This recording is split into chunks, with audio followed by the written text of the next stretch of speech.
note here because in leaving here, again, what our mission is when you leave here is to give you something well beyond soccer.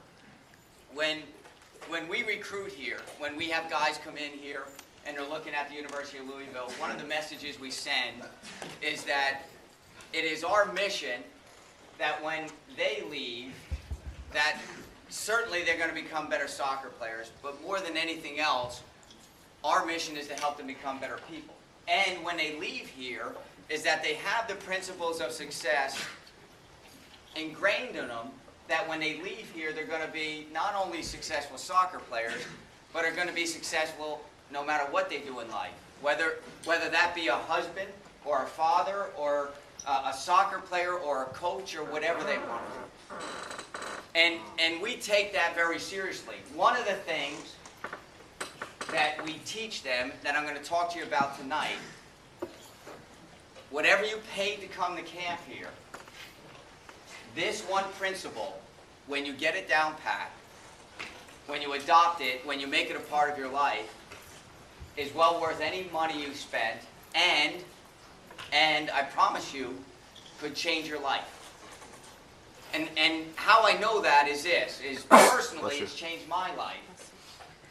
All right? The reason why I stand here before you today is because, in a large part, because I've adopted this one principle. And what I've seen, and I will talk about, is a number of players that have come through our program and are still here in our program that have taken this principle and adopted it into their lives. And that is this, that wherever you are in life, wherever you are right now, for you to get somewhere else, you have to have some idea of where you want to go. That's where we are. For me to move from where I am right now, I have to have some idea of where I want to go. Or else, quite honestly, we can end up anywhere. And what I know in my own life and my experience is this: the most successful people in the world, anywhere, in any occupation, any job, any sport, they have a vision. They create a vision for where they want to go, what they want to do. They create the destiny before they ever get there. They create their future before they ever arrive. They have it in their mind. It is one of the most powerful things you'll ever experience when you do. It's kind of like this. The analogy I would say is it's like this. It's jumping in a boat in a really active river. You jump in a boat and you push away from the shore.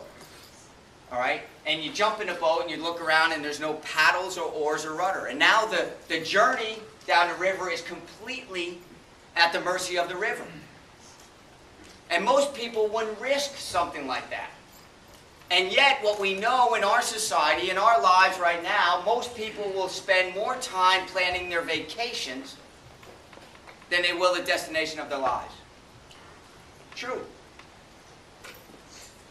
We need to create that focus. We need to create that vision.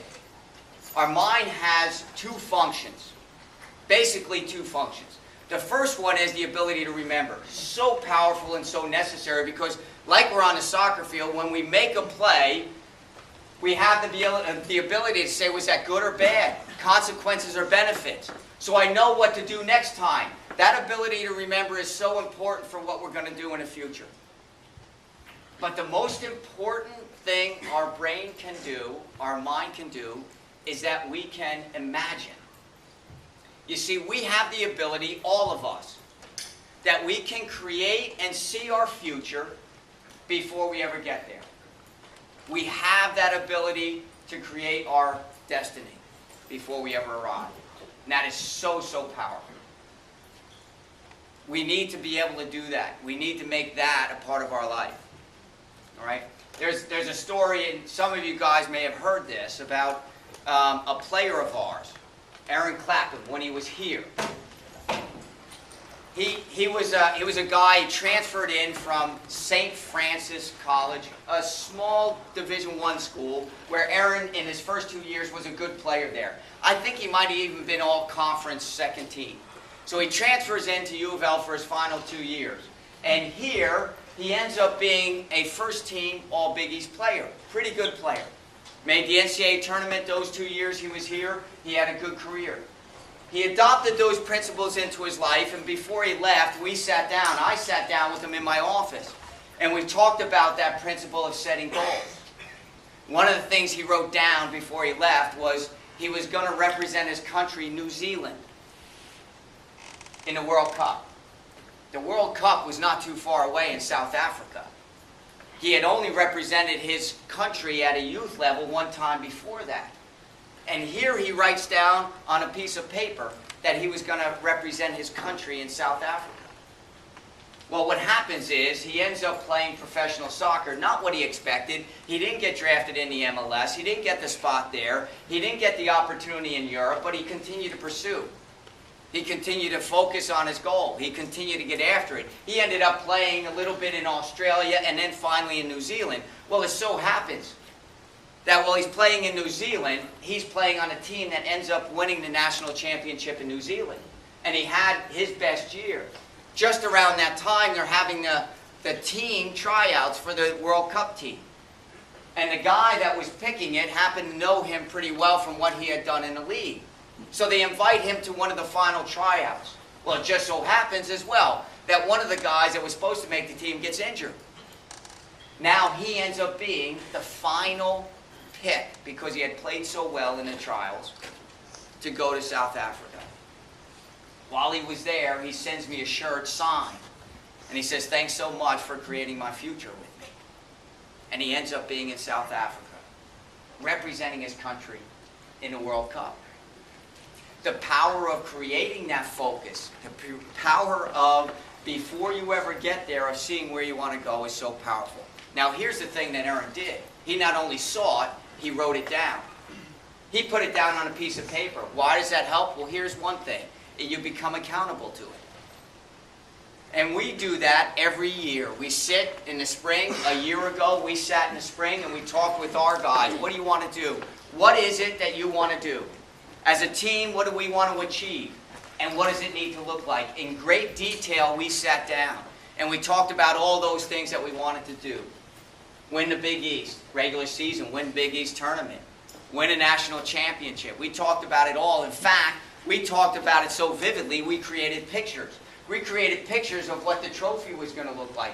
We created pictures of what the dog pile was going to look like. We created pictures of what the ring was going to look like. And I'll tell you what, every single one of those happened. Even the trophy that we talked about, it just wasn't the right color. It was silver rather than gold. This year we have a gold picture on there. Very vivid, and we're going to make sure.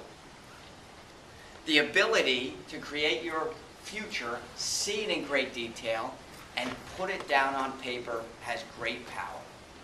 And here's why. Now listen, you might think that there's something magical to it. It isn't.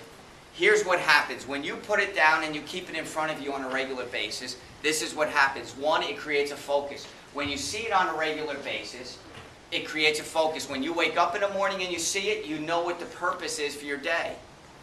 Before you go to bed, when you see it, what happens is your mind is still working for the 7 or 8 hours that you're sleeping. You know what it's working on? Whatever you read, saw, or heard last. It's fact. So it helps create a focus. The second thing it does is this. It programs your subconscious mind. Your subconscious mind does things like this. It takes care of your breathing, takes care of your heartbeat, takes care of your blood pumping through your body. Do you ever think about that? Not for a second. And it does it without fail, precisely. How powerful is your subconscious mind? Now here's what you do when you see your goals on a regular basis. You start programming your subconscious mind to see it, to expect it, to anticipate it. And as soon as you start moving in that direction, what happens is it not only moves you in that direction, you start receiving these things into your life.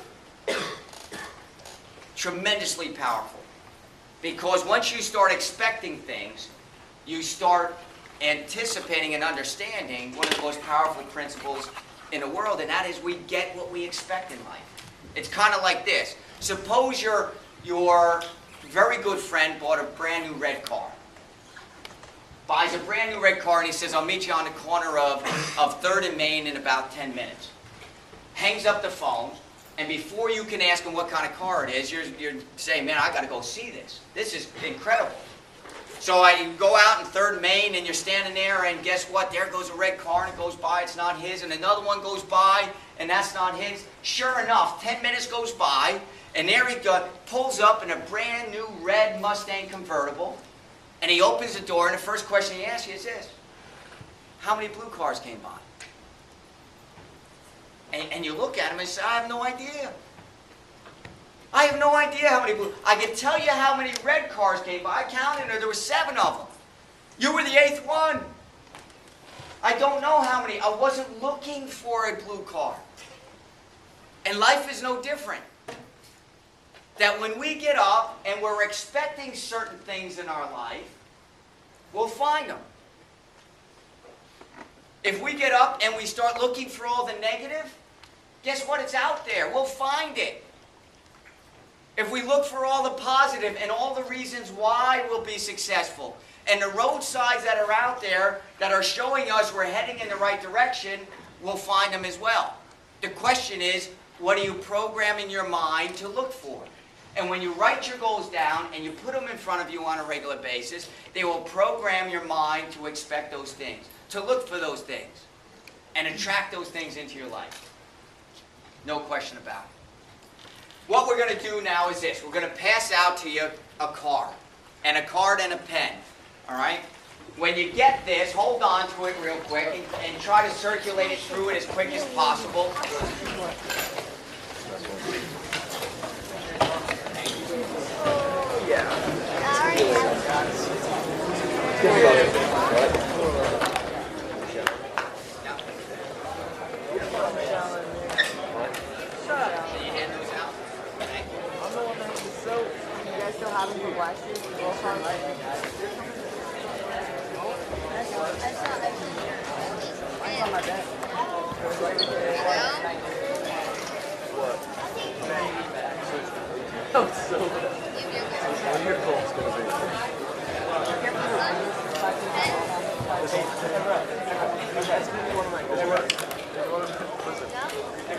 How many go-karts do you throw out? Like 5? I have mine precisely like I do. It's good. Right?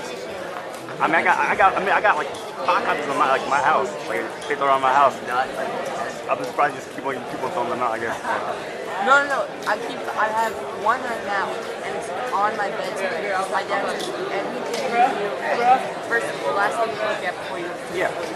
Yeah, no. So I look at that every night before I go to bed. I'm the old apartment. Let's take to my wall. Let's take to my ceiling. Hey.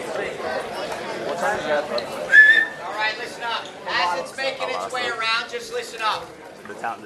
Don't write anything on there yet. What we want to do is this. We're going to talk a little bit about the card. There's 2 sides to the card. There's going to be on one side. The one you want to see first is 5 things I will do to, 5 things I will accomplish. That's the one. It says KenLolla.com on its front goal sheet, and it says 5 things I will accomplish. That's what you want to see first. And what you're going to write down is this. If you knew you couldn't fail, what 5 things will you accomplish in your life? What 5 things must, absolutely, if I have to accomplish, these things must happen in my life. Now, the more detailed, the better. Not, I want to play high school soccer. I want to start on the high school soccer team. I want to be the starting keeper. I want to make all conference first team. I will, whatever it is, make it. I want to.